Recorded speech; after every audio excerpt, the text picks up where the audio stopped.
জামাতে ইসলাম তো আপনার একটা রেজিমেন্টেড পলিটিক্যাল পার্টি, তারা তো গণতন্ত্রে বিশ্বাস করে না। আমরা একদলীয় শাসন ব্যবস্থা বিশ্বাসই করি না।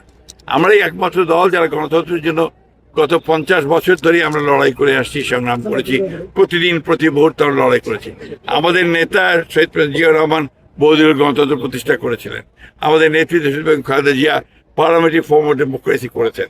আমাদের নেতা তারেক রহমান সাহেব এই গণতন্ত্রের প্রতিষ্ঠার জন্য বিদেশে নির্বাসিত অবস্থায় ছিলেন এবং জনগণের সমর্থনে 2/3 ভোটে তার দল নির্বাচিত হয়েছে। জীবন অবাক না করলে কে করবে? 28% মিল্ক ফ্যাটের অবাক করার সাথে ফ্রেশ মিল্ক পাউডার। জীবন অবাক করুক প্রতিদিন। সুতরাং আমাদের গণতন্ত্র নিয়ে কেউ প্রশ্ন করতে গেলে এটা তার জন্য সমীচীন হবে না। এছাড়া জামাতে ইসলাম তো আপনার একটা রেজিমেন্টেড পলিটিক্যাল পার্টি, তারা তো গণতন্ত্রে বিশ্বাস করে না। যেহেতু বন্ধ ছিল শ্রমবাজার, এটাকে খুলে দেওয়ার ব্যাপারেও ওনারা কথা বলবেন এবং আশা করি আমরা যে মালয়েশিয়ার সঙ্গে আমাদের দ্বিপাক্ষিক সম্পর্ক আরো জোরদার হবে, শক্তিশালী হবে।